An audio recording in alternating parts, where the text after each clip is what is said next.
What's going on, everybody? I'm gonna wait for a few people to get on this chat and we'll get this thing started.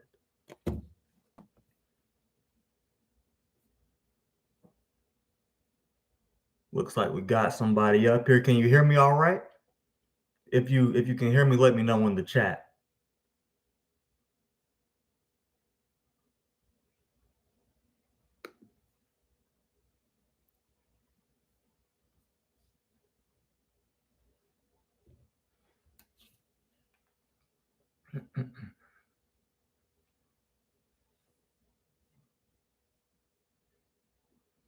Just so y'all know, whoever's watching, this is like the most awkward part about going live. You gotta awkwardly just wait for people to kind of stroll into this live. So I'm gonna give it a few minutes.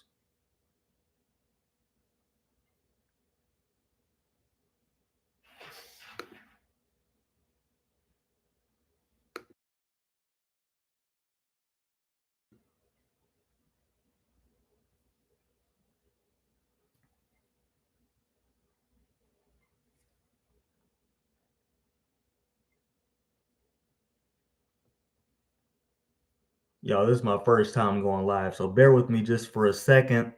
I'm having some technical difficulties.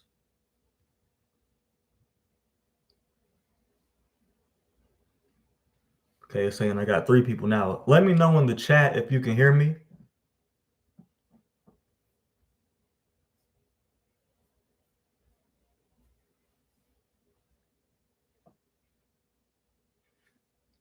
My girlfriend's on. Cassidy, how's it going? All right, good to see y'all engaging in the chat. I thought I was by myself here for a second. What is up?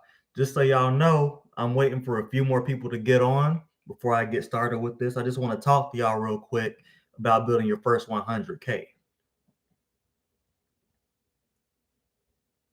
Cool. Yeah, the scenery is a little different than what it usually is because I'm visiting family right now in North Carolina. So that's why it looks totally different than usual. But so doing good on a short break and had to come support. That's right. That's absolutely right. Support your man. That's right. So y'all let me know in the chat what one of your biggest financial goals are. And also let me know where you're watching me from. I know all of y'all were kind of like from around the world. I'm curious where in the world you are right now.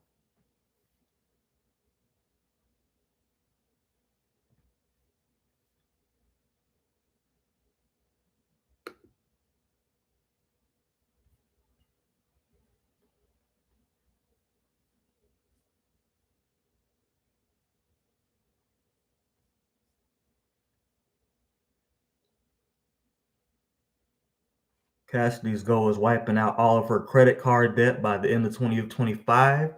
That is a fantastic goal to have. Keep that up.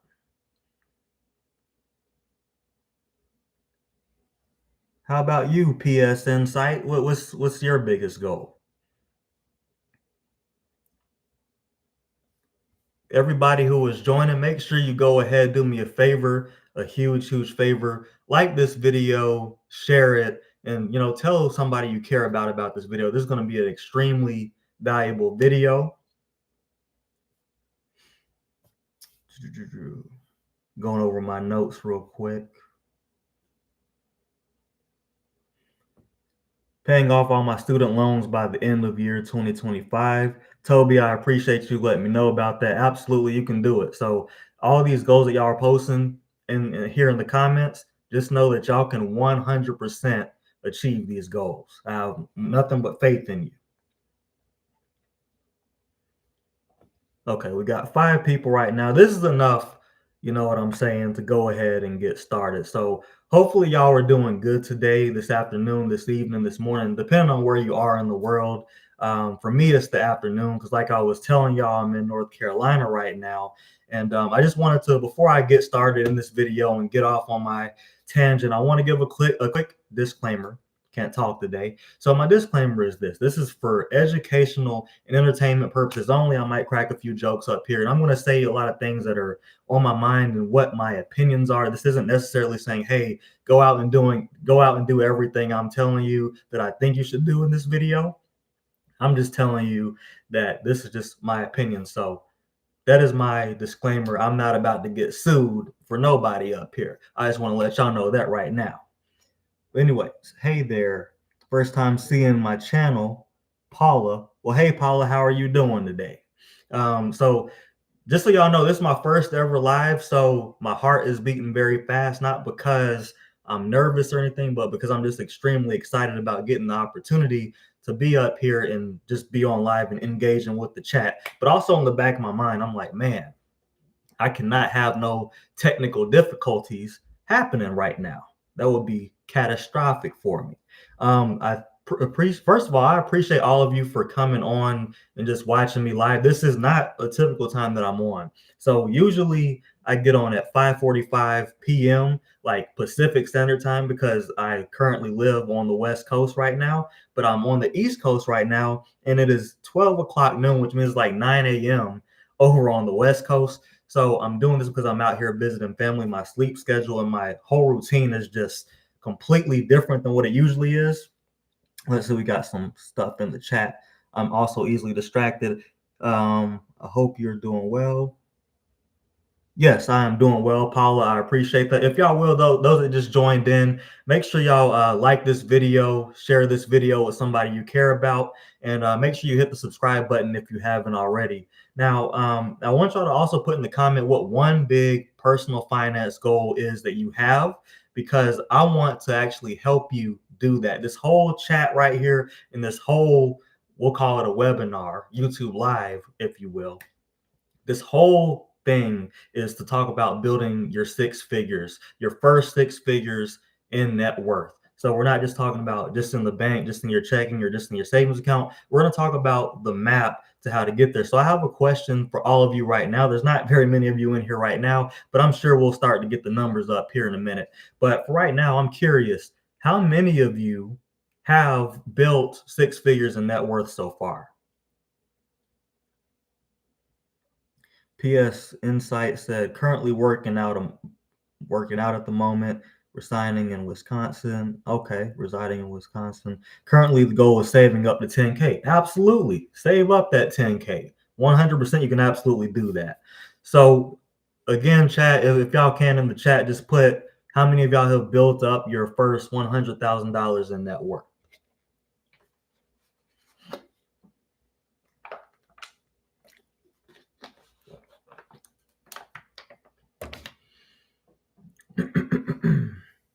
Y'all can actually just put yes or no. That's fine too.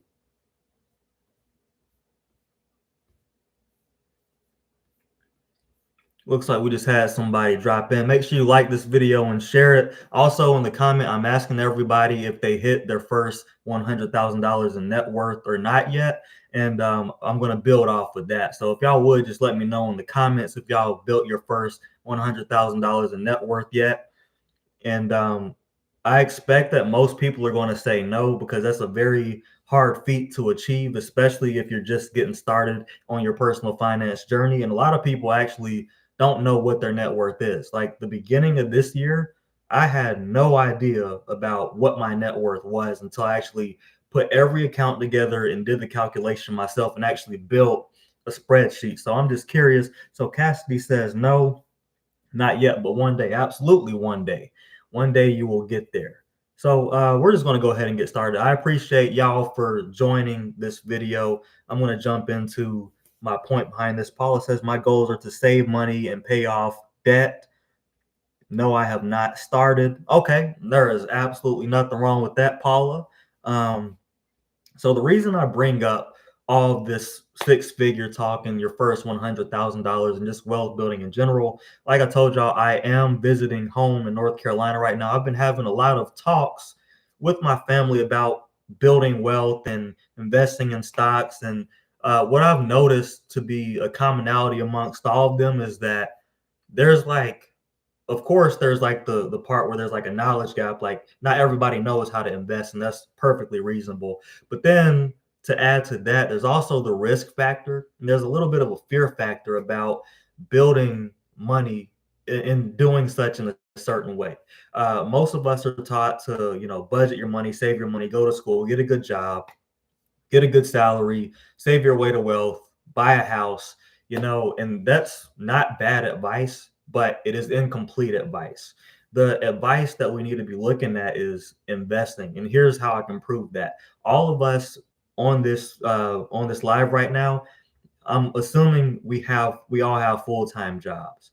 And if you have a full-time job, you probably have a 401k and or a Roth IRA. That is a form of investing into the stock market. So I'm not going to preach to y'all too much about any particular way to invest right now. I just want to open your minds to the idea of what investing can do and how to properly build a net worth to six figures. So I just want to explain how I did it, because I started off just like pretty much anybody else. 21 years old, fresh out of college. I actually went to East Carolina University. I had my first ever full-time job. I was on top of the world, but I didn't understand life. I didn't understand how to budget, how to cook my own food, how to do all the basic adult things. And so I just kind of thought, well, I guess I'll just keep getting a raise every single year and I'll just keep saving my money. And I think eventually I'll start winning in life. And that's just the furthest thing from the truth, especially with how much inflation goes up all the time and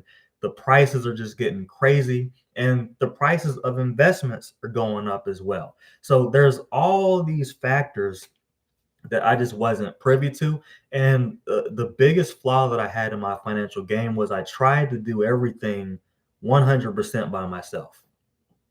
And I didn't know any better. All I knew was to read books, watch as many YouTube videos as I possibly could about how to save money, and I never really learned how to invest. What I mainly looked into was what to invest in, but the what doesn't matter so much as the how to invest, if that makes sense, because you have to know when to get into certain investments and how to get into certain investments.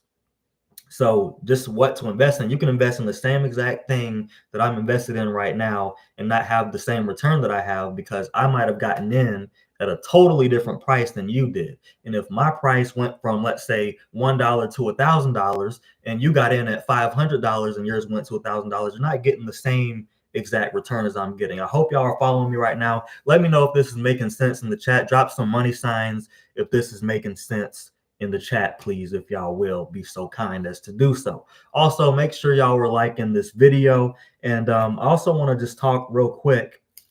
If you're new to, if you just dropped in, let me know if you've reached your first six figures in net worth or not. If you would, please. I just need to know that valuable information. Right now, I'm giving my story about how I started to build my six figures for the first time ever.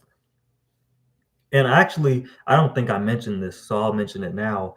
I didn't hit my first six figures in net worth, and I mean $100,000 flat, until February of this year. And would y'all believe that today, which today is November 25th, so from February to November, my net worth has increased by over $46,000 from when I hit that initial $100,000 in net worth. Is that crazy or what? So I just want y'all to be very mindful of how quickly things can change for you. And I want to bring, if you're new to the chat, please, if y'all would, let me know if y'all hit six figures. See if anything new is in the chat real quick. Okay, I can keep going. Cool. So when you're building your net worth and when you're getting out there on your own and you're building a career for yourself and a name for yourself and a life for yourself, we always think to do things by ourselves. But if you look at anything you do, whether it's like going to the movie theater, going out to the mall, going to a football game, going to a basketball game, playing video games, going to a party, going to an arcade, all those things you go with other people. And in life, success is always made with camaraderie. So I was sitting there trying to do all of this by myself, didn't know what the heck I was doing. So that means I had to do all the trial and error by myself. That means I had to figure out how to save money, how to automate my bank account by myself. That means I had to learn the hard way with certain things. That means I had to figure out, sorry, y'all, if y'all hear stuff in the background, they're just doing some yard work outside. But that's besides the point. I want to talk about this. My voice is going to override whatever mess is going on outside right now. So anyway, when you're doing things that are difficult, like building your first 6 figures in net worth, or when you're saving for your house, or when you're trying to get out of debt, you do not have to do this alone. And I just wish that when I was 21 years old, I had a me, like me right now, giving you this video and giving you this content. I wish I could call my current self up and be like, hey, how in the world do I get started with investing? Is it really as risky as everybody says it is? How do I save my first $20,000, and how do I do it in the most intelligent way possible? Because right now I'm having trouble with this. And then I would ask myself so much career advice, because it's best to learn from people who've already done the thing that you're struggling with right now. Does that make sense in the chat? Can y'all put some dollar signs in the chat if this is making sense to you? Because I want to make a point here. We do so many things alone, and I would say school pretty much has conditioned us to do this, because when you're in school, you can't really collaborate unless the teacher forces you to work in groups. But when you do tests, they're by yourself. When you do assignments, when you do homework, they're all by yourself. And a lot of projects that you do are by yourself. The only times you collaborate is maybe once or twice a year, and that is why we have such a problem collaborating with one another. If you just dropped in, I just want to say what's up to you. Thank you for joining. If you have built your first 6 figures in net worth, let me know in the comments, and also drop in the comments one big thing that you're aiming to do in your financial goals this year, or by 2025, or by the end. Gosh, I can't talk. By the end of year 2025. Hello from Oklahoma. What is up? Oklahoma is a ways from where I'm at. I am glad to see that we have such a diverse group of people from different areas in the world. So I was going somewhere with the story, but just for the people who are dropping it on the chat, I was just letting everybody know that I have been home visiting family, and we've had a lot of talks about investing in things. And there's a lot of, okay, thanks for the dollar signs. There's a lot of fear when it comes to investing, as far as risk tolerance and not really knowing, and everybody just kind of having this mythical idea of what investing is in their head without having ever really done it before. And so I'm just trying to help everybody collectively shake that fear, because my message to my family was that, look, if we collectively invest, we will always have a legacy to leave behind. We will always have something to leave behind for our family and for those after us for many, many, many generations. It's not just invest $10 today. Hold on. Big financial goal for 2025, earn and save my first 5-figure savings. Yes, absolutely. Appreciate that, AMJ, every day. Appreciate that. I appreciate the engagement. Make sure y'all like this video and share. But yeah, it's not like the money that you're investing today is going to mean absolutely nothing. And it's not saying that you're going to invest $100,000 today and it's going to dissipate into thin air. That's not what it's saying at all. So I want to take a quick break and address some of these comments, because I am starting to get some engagement in the comments. I think the most important thing is having the desire and curiosity to want to be in a better financial place. There are so many resources out there, but not everyone is interested in learning. That is a fact. And I would even actually piggyback on that point. Oh, first of all, I want to netizen. Sorry if I'm mispronouncing your name. That's just how I know to pronounce it. Let me know if I'm pronouncing that right. But that's a very good point. But I would also say not everybody's interested in learning because there's not a massive group behind it. Because the thing is, we can learn how to do anything. We learn how to play poker. We learn how to play basketball, football. We learn how to do all kinds of things in school. We learn all kinds of athletics. We learn gymnastics.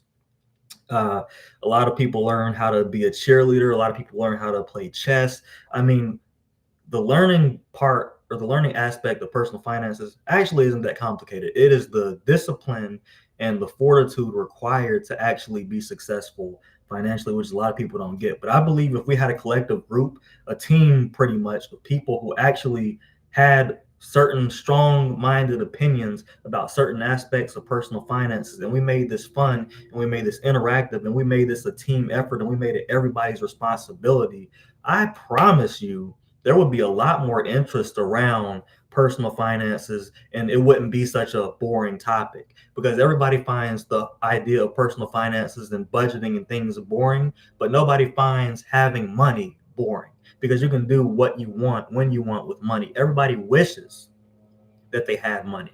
Everybody wishes that, they had enough money so that they had the choice to not have to work again if they chose not to. Most people, don't like their jobs, but a lot of people like me do like their jobs. But you want to have that freedom and that choice to say, hey, I want to be able to do this with my money. I want to be able to travel and go wherever I want to and do the things that I want to do, excuse me, because I have money. Sorry, this noise in the background is distracting me.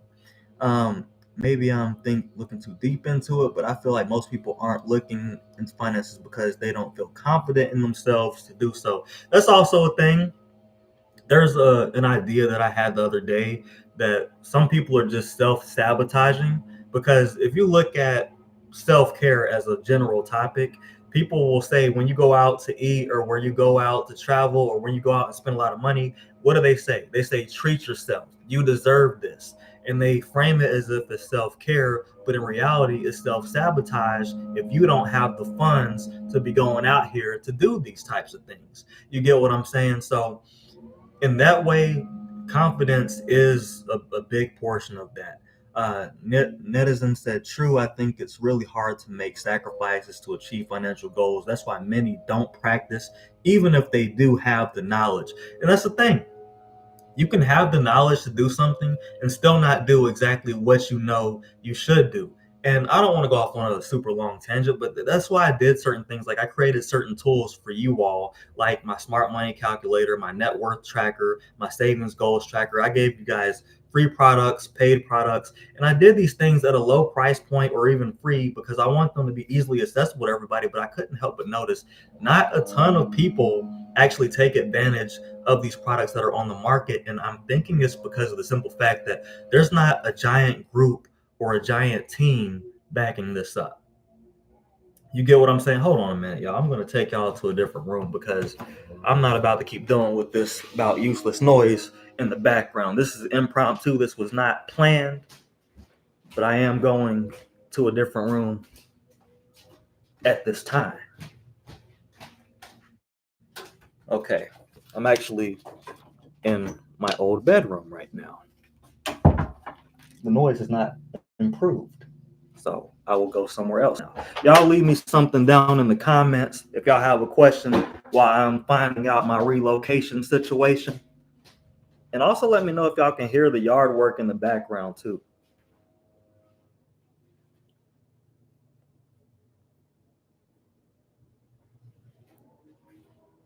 Okay, y'all ain't saying nothing, so I'll tell y'all what. It sounds like they're moving out there, so I'm gonna just go back to where I was at. That was some good exercise. As of now, no yard work noise. Oh, that is excellent. Okay, if I can hear, I can deal with suffering. So I just don't want y'all to suffer. So that's cool. Thank you for letting me know that y'all aren't really hearing nothing in the background. You hear something, but not loud. Okay, that's cool. We can work with that. We can work with that. So anyway, back to my story about building my first $100,000. It took me many years to figure out how to be consistent with one thing because I kind of jumped into a rabbit hole of, okay, how do I save money? Then I did eventually save my first $20,000. And then I just had the worst experience. That the job that I was working at the time is the one I had right when I was out of college. And I was like, man, I'm getting mistreated. I'm getting cussed out. I'm getting treated like dirt. You know what I'm saying? I'm getting my job threatened. What kind of mess is this? I did not know the real world, I can't talk, the real world would be anything like this. And I did a lot of suffering in that time. And that was actually what drove me to save my first $20,000 because I wanted to make sure that I had 3 to 6 months worth of expenses. And at the time, I was making $60,000 a year. But at the same time, I also had access to overtime at work. So I was working a lot of overtime and I was saving a lot of money. So that doesn't really take any personal finance skill. You're just doing the thing. You're just going to work and you're putting in overtime and you're getting money. So in that way, there was really no strategy involved. It was just, I need to do something about my situation because there's no way I'm going to be dealing with this crap for another year. You couldn't tell me nothing. Like, I was convinced that that year I was going to be out. Now it still took a little bit of time. It took 2 years for me to get out of there, but the point was I wanted to do something about it. And the reason I bring that up is because I've had to take a risk. So there was something else that I had, another opportunity, but it was across the country in Nevada. So from North Carolina to Nevada, that's a 36-hour drive by car. So I took that risk, moved out to Nevada, and sure enough, I was able to double my salary. I was able to increase my work life balance. Instead of working 72 hours a week, we're talking 40 to 50 hours a week. And with double the salary, any person that goes from that kind of transition would feel like they're on top of the world and like they're legitimately rich. You get what I'm saying? So there's always going to be, there's two messages I want to give you. There's always going to be some level of risk you have to take if you want to be successful, but at the same time, you have to do things as a collective. Like, if you notice, most like rich people or successful people say you need a mentor. I don't know that you necessarily need a mentor 100% of the time. I've had mentors in my life, but they don't like stick around all the time, in my opinion. But I do feel like you need to work in a group of people who have experience in the thing that you want to get good at. And once you have passed that part of your journey, you go to something else and you learn something else. You might need several mentors, is what I'm getting at. You might not just need one, but it's not like mentorship is going to be a lifelong journey. It might just be a season in your life. But anyway, as I got out here, I was able to free up time, learn about personal finance, learn about investing. I made all kinds of mistakes in the book, but eventually I was able to build my first six figures by automating my savings and investing a consistent amount every single month. And I did so when I knew that the stock market was at a complete downturn or in a big pullback. And I knew companies like Apple, Microsoft, and Nvidia would do well. And um, all I did was invested in those and just watched them grow. And I just didn't touch them because my big thing is I am not touching my investments. The way you build generational wealth is by letting them sit and mature in the stock market and grow. Not just because I'm on a quick come up and I'm trying to flip some money real quick and I invested a certain amount of money in the stock market. No, that's not what I'm doing. I am buying the greatest companies in the world and I'm just holding them. And that's all I've done. And you've probably done the same thing in your 401k or in your Roth IRA. But the thing is, you just got to hold them and let them and have faith that it's going to grow, because they will grow. It's not like it's going to grow tomorrow, but next year, 2 years from now, 3 years from now, it might. I'm going to address some comments real quick. That's life. Some people stay just for a season, and that's okay. That's absolutely right, AMJ. That's absolutely right. Netizen says that's great. What drives me is early retirement. Fire. Yeah, the financial independence. Retire early. I like that. I don't want to feel like I have. I don't want to feel like I have to work until I'm 62. I like to want to work knowing, sorry, I can't read. I'd like to want to work knowing I don't depend on it financially. That fuels me, and that should fuel you, and that should fuel everybody that is in this group right now.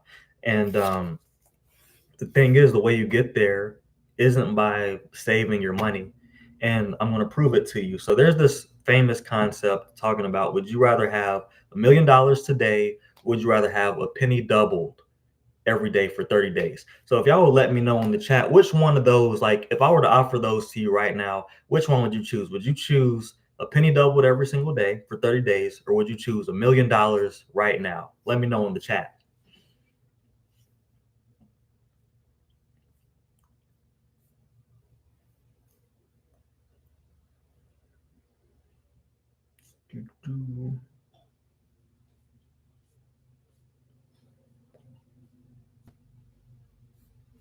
Well, I'm waiting on y'all to, oh, a penny every day forever.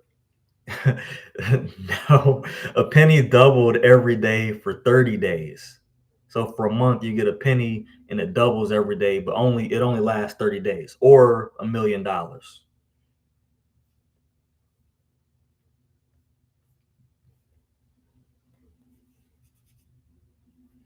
If you're just dropping in, let me know if you have a big financial goal to achieve by the end of year 2025. And also like this video and share if you would. But yeah, a penny doubled every single day, or $1 million right now. And why y'all answer that question in the chat, it says, okay, give me the 1 mil so I can spread it out for as long as I can. See, a lot of people would say that, and I'm going to tell you why that's wrong. And that's not to call you out or anything, because I actually said the same thing. My professor, when I was in college, actually asked the whole class this question. And everybody's like, of course, $1 million, right? So the thing is, a penny doubled every day does not really do much for the first like 15 days. But the crazy thing is, once you hit your first $100, to be specific, $163.84, after that starts doubling on day 16, it starts to get real, because that's not long before it becomes 1,000. And then the crazy thing is, by day 26, you're at $335,544.32. By day 28, you're at $1,342,177.28. And by day 30, you're at $5,368,709.12. How crazy is that? That's how investing works. Now, I'm not saying your investment is going to double every single day. That ain't what I'm saying. If an investment like that exists, I want to know about it. But what I am saying is that it investing comes up like that very sneakily. Like at first, it's not doing much, then out of nowhere, boom, it just kind of jumps up. And that's what I've been sharing with you guys and girls on my channel, how my net worth has increased and everything, and how like you can not pay attention to it for a year, and then boom, it has drastically increased. AIM just says, better hope that's not in February. I'm kidding. Better hope that it's not in February. Oh, I see what you're saying. But anyway, so I say all this because I created a group called Wealth Journey Collective. So my whole brand is about the wealth journey. So my book that I wrote is called The Wealth Journey. My channel series is called Wealth Journey. This platform right here, Wealth Journey Live, I created a collective group of people who, if they work together as a team, and they have and they will, but the group is for people who are like-minded and want to work together as a team and help each other, encourage each other, boost each other up, share each other's wins, and really celebrates each other, but also they learn from each other's mistakes. That's the thing that a lot of people don't get exposure to. So social media, Facebook, a group like this doesn't exist really, where everybody can come into a collective group and just be there and share their questions and share their concerns and talk about where they're at on their journey and talk about how to build their first $100,000 with somebody who's actually done it before, and how to invest in stocks and what stocks are you investing in, and how can I have similar success and similar results to you? This is a tight knit group. And right now, what I have is a link above to actually have you access it. But this is how people can become founding members, which are just early adopters of the group. And they get locked in at a very, very, very low price. But also, you get lifetime access to all my Google spreadsheets. So all the things that I have that I'm selling for $20, $30, you get lifetime access to that.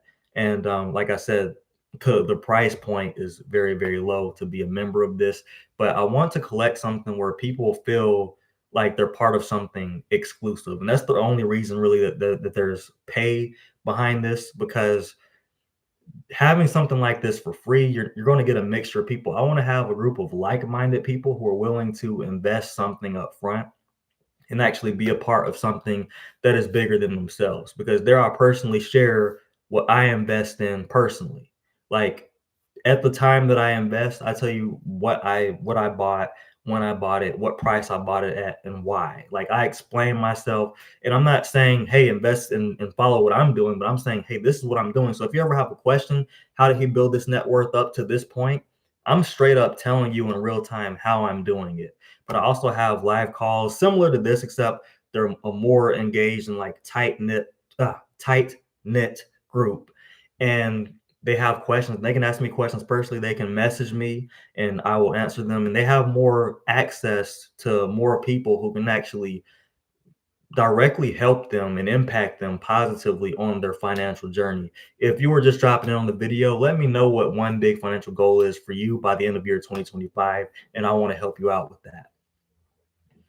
Also, I'll take a quick break right now. I'm gonna let y'all tell me something. Let me know if y'all have any questions or anything that I could do to add more value in the chat real quick. Just let me know if you have any like questions that you've been thinking about for a while that you've been wanting to ask and you just can't find the answer to it. Let me know. I'm not saying that I have all the answers, but I've gotten pretty seasoned in this personal finance game. So let me know if y'all have any questions for me, and I'll be more than happy to address those questions. And let me know if you didn't hear me earlier. Let me know if you've actually hit your first 6 figures in net worth or not yet. Let me know down in the chat, please. And also let me know if your mind was blown by the fact that a penny doubled every day for 30 days turns into $5.3 million. Advice for stock market beginners? Absolutely, AMJ. I have plenty of advice for stock market beginners. The thing is, my first part of my advice is this: don't get emotional. That's probably the biggest piece of advice. It's not even really technical knowledge, it's just not getting emotional when the roller coaster that is the stock market actually hits you. That's the first thing. The second thing, don't invest money that you absolutely can't lose. Like, don't invest your last $500 into the stock market. Like, if you need that $500, please use it responsibly, for something else like saving or an emergency fund or something of that nature. But like, you don't need to bet. Like, don't treat the stock market like it's a slot machine or like you're gambling or like you're trying to turn a quick profit. The point of investing in the stock market is to let your money sit in there and grow, and like for a generation. Like, we're talking 20 to 30 years, and on the short end of that, 5 to 10 years. But it's never like, oh, this price jumped up, so I'm going to cash out now. Like, we're not getting into this game, at least for my strategy, we're not getting into this by just treating it like it's a lottery machine. Like, if I did that, I would have lost a lot of money. Like, I would have put at least 30 grand on the table for doing something like that. So that's what my main advice is for stock market beginners, but also joining a group like Wealth Journey Collective. And I know it might sound a certain way. It might sound like I'm just promoting my product, but seriously, like, if you're in a group of people who are also investing in stocks and also learning and also asking the same questions as you and making mistakes and blah, blah, blah, like, you're going to learn way more than if you just did it by yourself.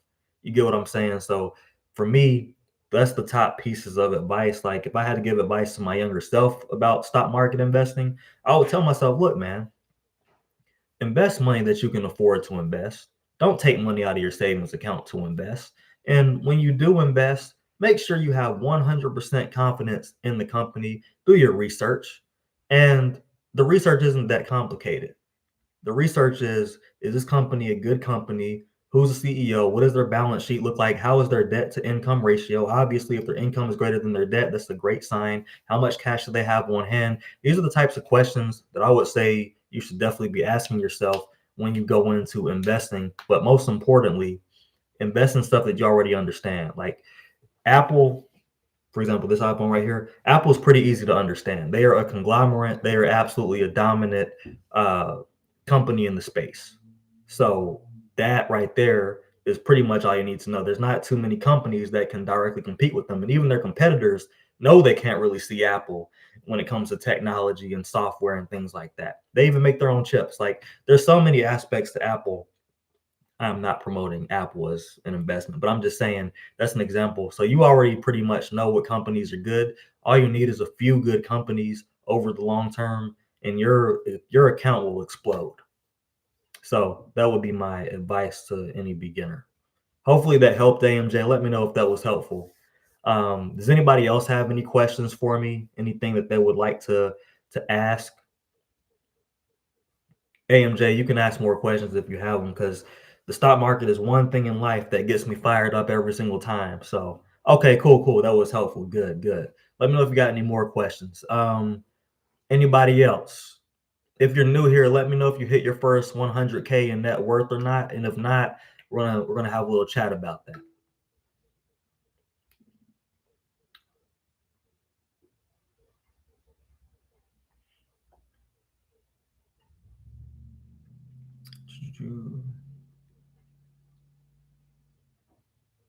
I'm actually at work, so I'll be talking sparingly. Cool, cool. Yeah, I figured this was probably like a really bad time for me to go live. I might actually go live again tonight, depending on, you know what I'm saying, how I'm feeling about things after I go out to eat with my family and everything. But yeah, it's a Monday afternoon, so it's probably the worst possible time I could actually get on live, but it's probably the best solution for my nerves as well. But anyway, my point is if we all collectively as a group talked about personal finances, asked the tough questions, talked about how do I get out of debt, how do I avoid debt, we could collectively create a system in which people don't make the same mistakes anymore. It could completely disrupt the personal finance industry because people would get in debt less. You know what I'm saying? People would understand how to invest more. People would understand how to save more. People would have a better understanding of their own financial picture. And that is the vision that I actually have with this group. And that's why I wanted to create this group. AMJ, can you expand on the 30% rule? Not just in saving, but also in other aspects like credit, rent. Oh, the 30% rule, if I'm thinking of the same thing you're thinking of, that's saying that your rent should not exceed 30% of your take home income. And that's where most people mess it up. They think I'm talking about, or people are talking about their gross income. So, like, let's say this person's making $50,000 a year, they're thinking that, oh, well, 30% of 50,000 and I can pay that in rent. But no, no, no. 30% of what you take home after taxes. And so when you look at a bigger rule that encapsulates that, like the 50/30/20 rule, it's easy to follow if your rent by itself isn't exceeding 30% of your take home income. So then you, let's say it's 20% of your take home income. Well, now you have 30% to play with. You can use that to save money and pay off debt and things like that. Because I see it, the way I see it is paying off debt is a need. Paying off credit card debt, especially, is a need. So that becomes part of your bills. You got to pay that off as soon as possible so the interest rate doesn't eat you alive. And when you free that money up, you'll be able to do things like save more. You'll be able to do things like invest more. So that's what the 30% rule is in a nutshell. Hopefully that made sense to you. Let me know in the chat if it did. And those of y'all who just dropped on, I appreciate y'all for coming in. I was just talking to AMJ here about 30% rule. Simon, what is up? I appreciate all y'all watching this at work. That's y'all are some real ones. I appreciate y'all. Appreciate y'all a lot. Um, yeah, I'm just up here talking to everybody about how I built my first $100,000 and like how ugly that journey was at first. So just so y'all know, it wasn't a pretty journey. It wasn't like an easy thing for me. It wasn't something that I had prior knowledge on. It was just me grinding, falling on my face, figuring things out. And right now, I'm just addressing some questions. So let me know in the chat if any of y'all have some questions for me that I can address real quick. Also, the main thing I'm talking about in this video, while I wait for y'all to type your questions in, the main thing I'm talking about in this video is we have a responsibility, right? I hear way too many people complain about how they didn't get a raise at work, they didn't get a promotion at work, they feel like they're worth way more money than they're getting paid. I'm just challenging that narrative by saying, why don't we do something about it?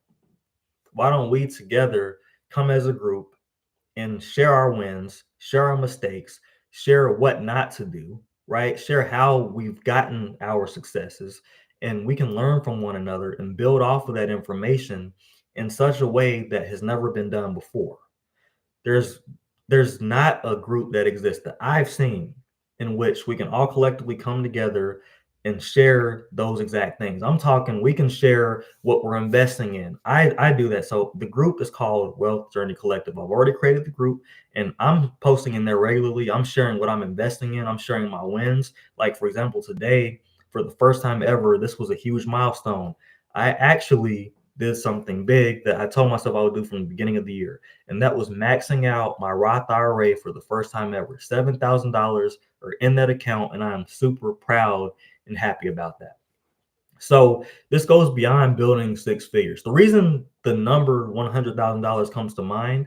I explained this earlier about the penny doubling every single day. A penny doubling every single day for 30 days is going to be $5.3 million. But when you hit your first $100,000, that's when you start seeing bigger returns. I hit my six figures for the first time ever this year in February. It is now November, and I went from $100,000. I think it was $108,000 in February. I went from that to $146,000 in November, and that was without really contributing that much to my investments outside of my Roth IRA and my 401k. I really didn't do that much. So, and I definitely didn't do a whole lot of saving in between that. I actually made a lot of financial mistakes, I would almost say on purpose, buying a lot of DoorDash and stuff like that. But it proved the point that even if my spending is more than what it should be, my money is still growing. And that's the whole point I'm trying to get y'all to understand, is that if we as a group knew that, and if people knew that, and they knew that maybe the risk isn't as much as you think it is. Of course, investing has risks, but everybody thinks it's astronomically more riskier than it actually is. More risky than it actually is. And you won't know how risky something is until you actually do it. And I have results and I share my results regularly. So I just think that anybody who's serious about building their first $100,000 in net worth, I feel like you would become part of something in which people are sharing that information with you. Does that make sense? I feel like you would become part of something where you learn, oh, you know what? It doesn't have to be all of my life savings. I could invest starting with $50 a month and just watch it grow. And it doesn't have to be hard. You don't have to be an analyst sitting at the computer all day understanding the ins and outs of stocks. And no, I don't do that crap. I'm a busy man. I got stuff to do. I got a full-time job. You know what I'm saying? I'm the owner of Wealth Journey Collective. I wrote the book, The Wealth Journey. I make videos and content on this YouTube channel. What makes anybody think that I have time to be sitting looking at charts all day? But I figured out a system, a simple system, which everybody can follow and become very successful with investing. AMJ said, I think people also lack financial literacy in the education. Nobody teaches them at home or at school. Exactly. But some people do. And you know the select few people who do? Rich people who are not in the middle class. You get what I'm saying? They have found out that, oh, if we come together as a family and teach each other from a young age and have a Roth IRA in there for my kids when they're 5 years old, by the time they hit 15, they'll have $500,000 in the bank account. You get what I'm saying? Because time in the market is what builds the net worth. They teach each other these things, but it's not a common thing. On a common level, we teach each other, okay, go to school, get a good job, get a good salary, save your way to wealth. That's what we teach each other. And we teach each other to get fancy titles. And we teach each other that, having the nice fancy car in the driveway and the nice house, that's what makes you successful. But to me, having that ownership and having that liquid wealth, that's what gives you barriers and security to then be able to go out and buy these expensive things off the profits that you're getting on your ownership. So the things that you own are building up value, and you're able to take profits off the top and buy these more expensive things. But that's not commonly taught, especially in the middle class household. You're taught to scrape pennies and to save and the coupon and all these things. That time could be better spent learning how to invest. You understand what I'm saying? And also the politics involved with the economy. Not to open a can of worms, I think self-sabotage comes from giving up way too easy on the economy. That's true. And I'm not going to get political on here because everybody has their own opinion. And for the record, I really don't care who you voted for, because at the end of the day, you got to do what you feel is best for you and your family. I don't care what disagreements or whatever between different parties. Doesn't matter to me. You have to do what you feel is going to best support you and your family. But to that point, the economy and the stock market as a whole, it's propped up. It's due for a big correction. But 2020 happened, and that didn't stop anything. It just made the stock market stronger. And that's what I'm saying. People are so afraid of risk, and they're so afraid of these fear-mongering things and this crazy narrative that goes around. Oh, yeah. the investments are going to crash, the recession is going to happen, and there's all this fear mongering. It happens every freaking year, and especially during election cycles. Like, these things are going to happen, but are you going to let your fears and your what ifs get to you? Because while those narratives are going on, the rich are pouring their money into investments and into assets and into real estate. They're over there getting rich off of your fears. I ain't trying to get fired up and started today or nothing, but I just want to let y'all know there's a lot of things that are holding us back financially. When I say us, I'm talking about the middle class. A lot of it is ourselves. We're standing in our own way. We're self-sabotaging ourselves. Y'all, if you just got on the chat, let me know something. What is a big financial goal you have for the end of the year 2025? Because if you join Wealth Journey Collective, I can guarantee that you will be well on your way to achieving whatever goal it is that you have, whether it's getting off debt. And I have people of many professions. I have an engineer, I have a 911 dispatcher, you know what I'm saying? I have, bank people, auditors, and things like that in my network. And outside of the Wealth Journey Collective, I've helped many people of different professions. I'm talking entrepreneurs, lawyers, and things of that nature. So it's not just about people who make a lot of money or a little bit of money. It's about people of many different walks of life who may have student loan debt or who may not have student loan debt, but maybe they're not making that much money. The person with student loan debt is making a lot of money. Like, it evens out typically on everybody's journey. And the whole point is everybody's on their own individual wealth journey in terms of how much they're earning and what their goals are. But we can do this together in terms of collaborating and having these conversations about, hey, how can I set my family up for success? Especially if you're a first generation college graduate or a first generation six-figure earner or something where you're the first in the family that is starting to invest, something like that. You have to start asking yourself questions like, how do I change the future of my family's trajectory? Because if you notice, every family has a certain trajectory. And sometimes you might be cool with it, but sometimes you might be like, in this area, like in the relationship area, your family might have a great trajectory. You know what I'm saying? In your spiritual level and in your physical health, your family might have a great trajectory. But what about your financial trajectory? Are you happy with it? Do you want to be able to say that, hey, if my kid wants to go to college, their college is going to be paid for 100%. Do you want to be able to say, hey, I want to leave something behind for my kid, but also I'm going to get them a Roth IRA while they're a baby? You know what I'm saying? And all of a sudden, when they hit 15, 16 years old, they got it made. You want to leave a trust over for your kids? You want to buy gold for your kids? You want to buy property for your kids? Like, there's so many things that we can do that I feel like we're not doing because there's a lack of information, there's a lack of execution, but the biggest thing is there's a lack of collaboration as a whole. And I feel like if that collaboration existed, things would be different. In sports, we're quick to jump on the same bandwagon of the same team. You know, TV shows, movies, Netflix. There's a lot of things that everybody agrees on that are good and worth their time. But how much of us are spending the time to talk to one another about how to do personal finances, or what books should I read to learn about certain aspects of personal finances? I mean, how many of us have taken the time to really learn about how taxes work or how to get the best upside from the taxes that you file and your withholdings and everything on your paychecks? How many of us have actually done that? How many of us have figured out 401ks, Roth IRAs, and what to even invest in? We don't take the steps to seal our future, but we take every other step.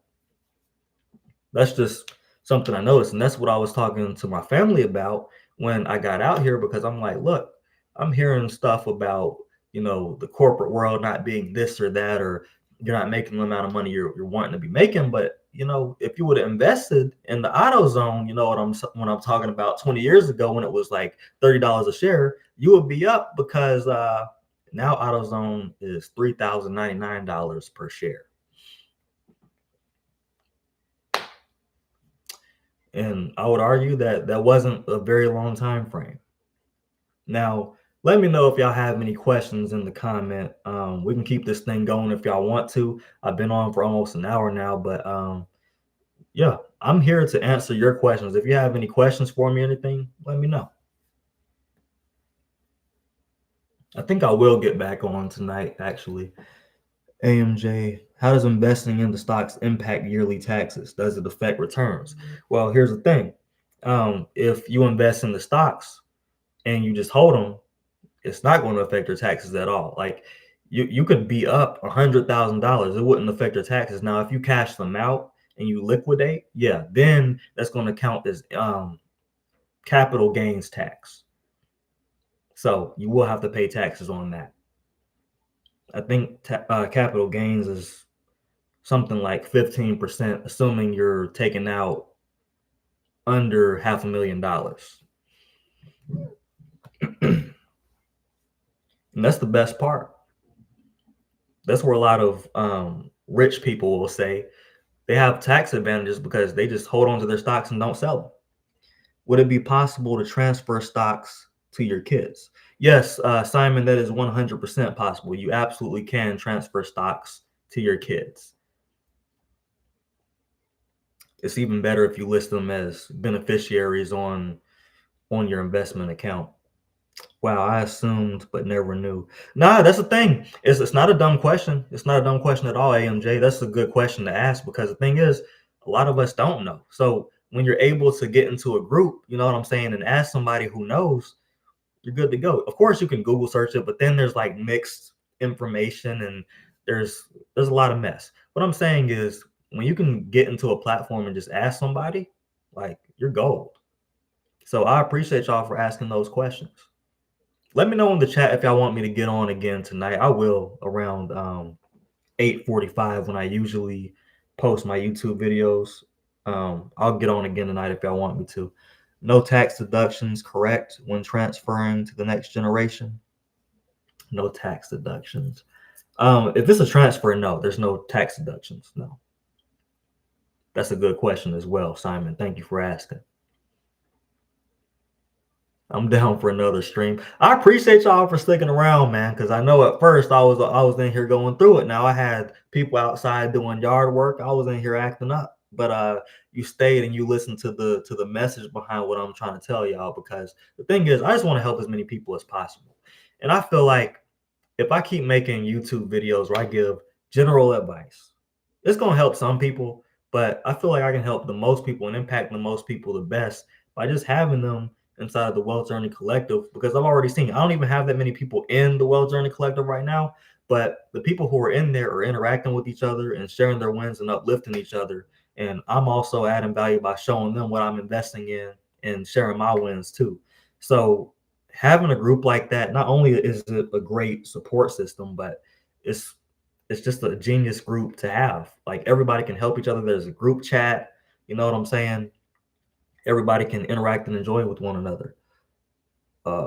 Any general advice on people living paycheck to paycheck? General advice. Yes, I actually do. So let me see how I'm gonna word this. My advice to anyone who's living paycheck to paycheck, I would ask a few questions. Are you living paycheck to paycheck because you absolutely have to? Or are you just not looking at every little thing you're spending your money in? Because I can almost promise you that if you were to take, say, for example, my smart money calculator, it's the simplest calculator probably of all time, but it is so effective because there's no other calculator that I've seen that is designed like it. So if you looked at your money from a yearly perspective, here's my advice, by the way.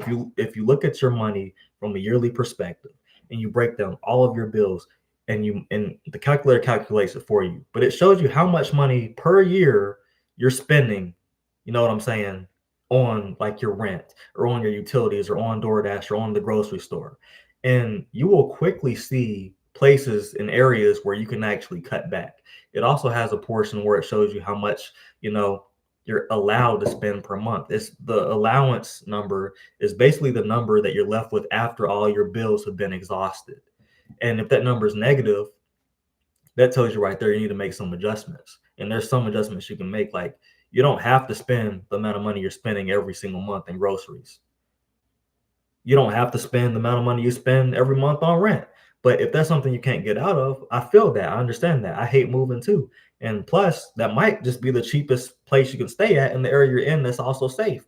But you don't have to spend the amount of money you spend on car insurance or the grocery store or other areas of life where you're probably overspending. You definitely don't have to DoorDash. That's what I have to tell myself all the time. So if I had to give advice, general advice to a person living paycheck to paycheck, even if you don't download the smart money calculator, look at your money in the same exact way that I just described. I promise you, you will have some sort of epiphany. Like, man, I really didn't need to do this every single month, because you can't have both. You can't be sinking and living paycheck to paycheck, but also at the same breath saying, well, I want to be comfortable. I want to go do this. Like, nah, you're already in a constant state of uncomfortability by living paycheck to paycheck. So if you put yourself in a position to be like, you know what, I'm going to crack down for one night and just look at how I'm spending, and I'm going to cut back on my top 3 areas and see where I'm at next month. And even if you're able to create $20 worth of breathing room, you see that it works and you see the power behind it. Does that make sense, AMJ?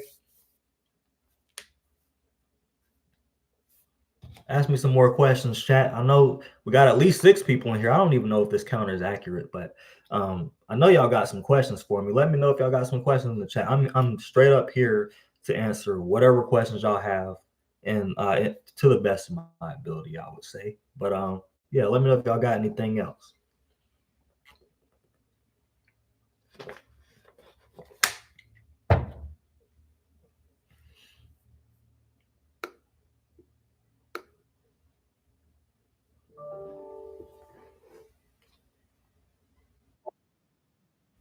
That was loud. If I don't got nothing else, that's cool too. I can keep going. Oh wait. Christopher Hanley. Oh, you're new here. Cool. Hey brother. Do you do consultations with starting S&P 500 and stock stuff?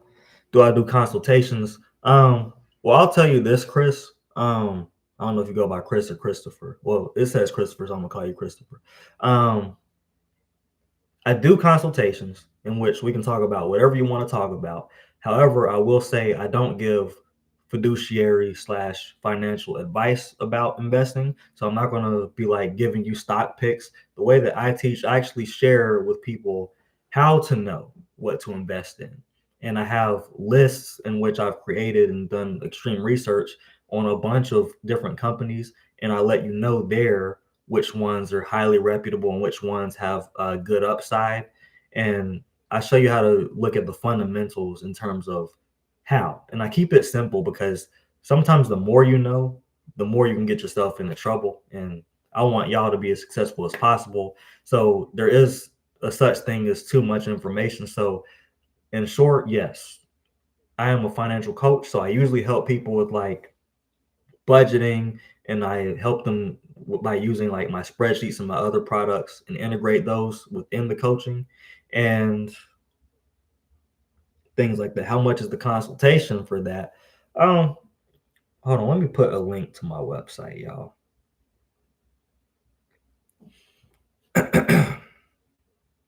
One moment. It depends, man. If you want an hour, if you want 30 minutes, so 30-minute consultation is $50, an hour consultation $75, and a 90-minute consultation is $100. But to be honest, Chris, what I've been telling them, you know what I'm saying throughout this entire video, is we need to get into a collective group where people of like-minded intentions are getting onto the same platform and discussing these things. But also my investing course is on there, and the platform I'm referring to is the Wealth Journey Collective. So that's way cheaper than my consultations, if I'm being perfectly honest with you. But I will put a link to my consultations in chat just so y'all can see it. But I also have a link up all the way at the top is pinned, so you can get access to the Wealth Journey Collective if you so choose. You don't have to, but I want to offer that to everybody who's seeing this video right now. I'm also going to be on live again tonight just because right now everybody's at work. I just so happen to be on vacation, but logically most people are at work on Mondays. So I'll put this in the chat. Go to my email real quick.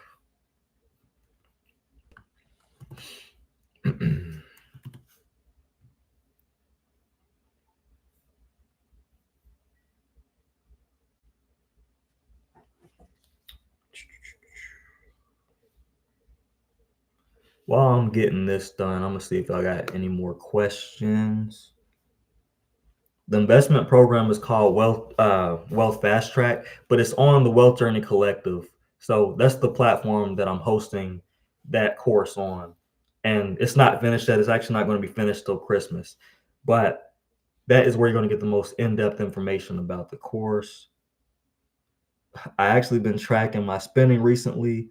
Yeah, man, I know. When you track your expenses, look, I've done it. I tracked my expenses like 2 weeks ago, and I was like, man, I'm messing up because like I saw a lot of opportunities to free up cash flow to invest. So AMJ, I feel you on that.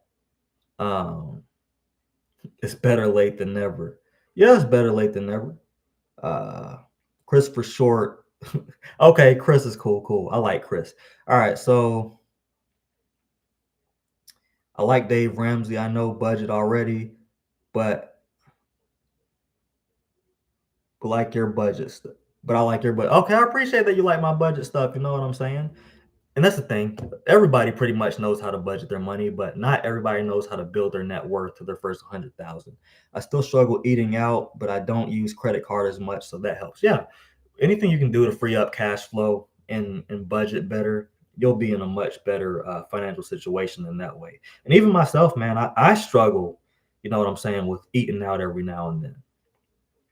Well, sometimes I can make it an every day and then type of thing, if you know what I'm talking about. But I'm getting better with it. We're all on our journey of improvement in some way. The thing that keeps me going is the fact that I'm like, man, I'm making a lot of money. I feel like I should be able to have that comfort. But that's kind of where in my answer to that question was, if you're already doing well, you can afford comfort. But if you're paycheck to paycheck, like you're really not in a position to be saying, well, I deserve to be comfortable. Like, no, you deserve to be not living paycheck to paycheck. And then you can work on the comfort thing. Okay, I have the link now. I just need to go to I'm doing everything through my phone. I should have thought this one through.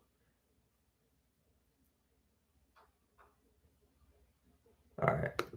It's just my website /consultations, but I want to put the link in the chat so y'all can get access to it.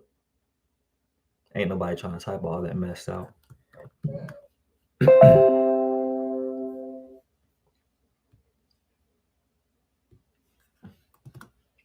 All right, Chris, I have my comment down there. If you can see it, let me know if you can see it.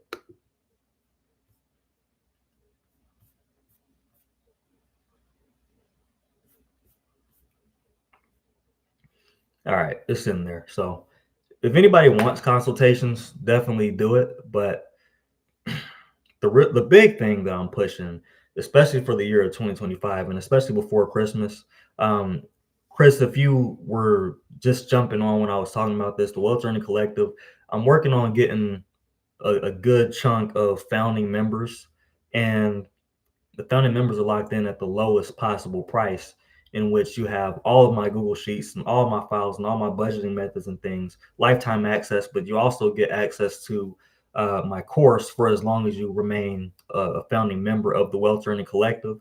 So it says, is it hard to start? Is it hard to start S&P 500? No, it's not hard. I mean, the S&P 500, there's a lot of different ETFs you can invest in for the S&P 500. So there's SPY, there's VOO. Those are some of the more popular ones, but it's not hard. It's just some of them are expensive and some of them are relatively affordable, but it's just getting consistent with investing in the S&P 500. And those for you who don't know what the S&P 500 are, they're large cap companies and they're the best 500 companies in the US. Okay, Chris, I'm glad you can see the consultations. That's what's up. But yeah, no, it's definitely not hard. It's as easy as putting your money into the S&P 500 like VOO or SPY and just letting it sit and grow and just doing so over the course of every single month and every single year. And next thing you know, you're going to be up. I mean, the S&P 500 goes up like crazy. If you look at it since 2020, where it had its last tremendous dip, like you'll see that it has learned from its mistakes. The thing about ETFs like the S&P that track the S&P 500 rather is that they learn from their mistakes because they rotate out companies that aren't pulling their weight anymore. And that's the most powerful thing that ETFs do. So it mitigates risk when it comes to the stock market.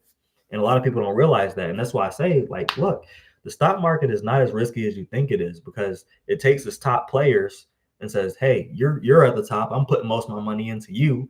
You're going to be driving the performance of this entire ETF. And if you're not pulling your weight, I'm swapping you out for somebody who is performing. Like it does that on automatic. So you really don't got to think about it. So is 500 enough to start? Man, that's an excellent question. Yes, $500 is a perfect amount to start. Man, I think I started with $200. It had to have been $100 or $200. So yes, $500 is an excellent amount. You'll be able to buy probably one. Hold on, let me actually see how much VOO costs. I can check it right now, actually. VOO is $548.99. So you could buy like 90% of a share of VOO. Or, you know what I'm saying? You can buy, let's see how much SPY is actually. Now SPY is 597, but yeah, you can invest in those with that amount of money. You'll just get fractional shares. And that's what I'm saying. Like they are going to keep going up in price. Like I wouldn't be surprised if in 3-4 years it's $1,000. You get what I'm saying? Like the price is only going to keep going up. So right now it's 500, and right now it might seem expensive to everybody, but what are you going to feel like when it hits 1,000 and you ain't invested nothing in it yet? But yeah, Chris, that was an excellent question. 500 is enough. And to anybody who's wondering, $50 is enough. $20 is enough. You get what I'm saying? Like however much you can give is going to be enough. Most investing platforms make you do a minimum of like $10. So if you can do $10 or more, I mean, start somewhere because it might start with 10, 20, 50, $500, but you might end up with a $500,000 in, you know what I'm saying, in your investing account. And that is special. What other questions y'all got? I know we got 5 people in here right now. However many people we have in here, I think this count is inaccurate, but let me know something. Let me know if y'all got any questions.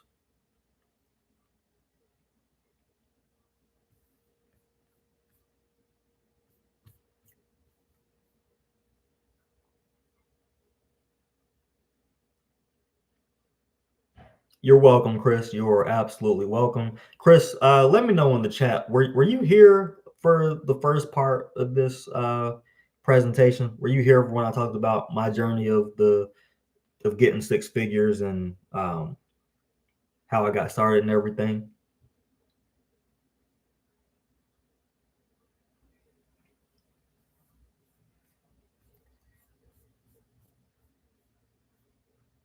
And also, Chris, if you would let me know what your goal is for 2025, your financial goal for 2025, as well as if you've hit your first 6 figures of net worth or not yet.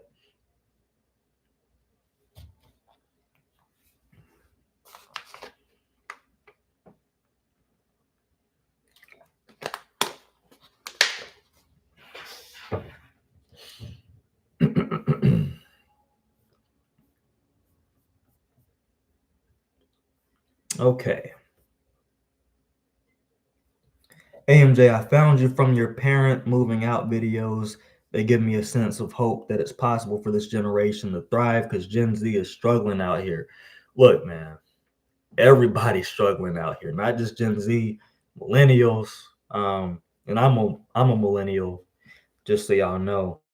Um, 29 years old, about to be 30 in August of next year. But yeah, everybody's struggling, and that's the point. I wanted to give hope, but also my move out videos were made at a different time. Like the economy, if you look at the year that I posted those videos, the economy was in a totally different spot than what it is right now. So I was just sharing my experience about when I moved out. The economy was drastically different than it is now.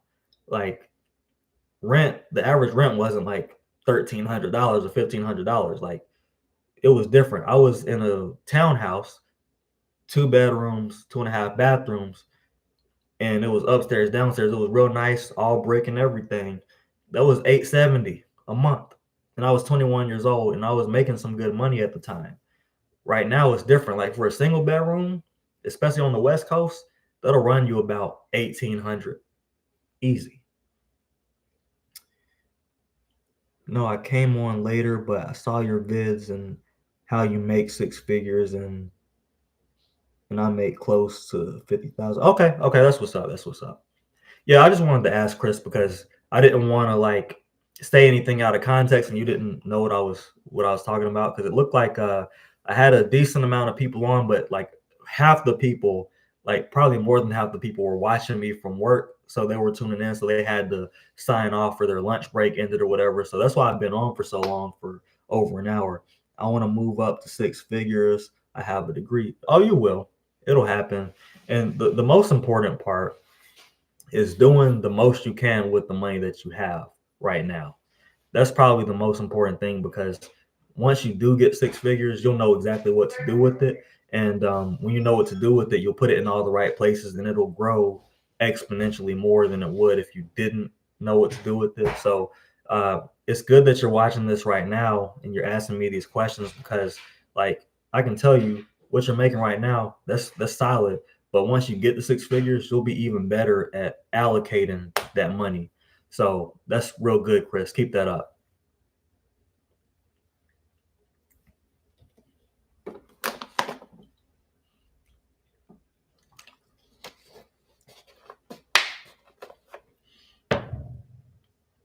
Y'all know what? Y'all know what I'm gonna do. I'm gonna get on again tonight. If you're on Pacific Standard Time, it'll be at 5:45. If you're on East Coast time, you know what I'm saying, it's gonna be 8:45 p.m. But I think I'm gonna do this again. I think I will get more people on, more people to ask questions, and I might need to change the topic because I don't want to like beat a dead horse and keep talking about the same exact thing. But I do want to engage with y'all, and I do want to answer y'all's questions. Y'all asked some good questions, and I appreciate those of you who have been participating and talking to me over the chat. It's very important that y'all do so, because I get to know what questions y'all have for me, and what things that, what your pain points are financially, and what value I can add to the collective group.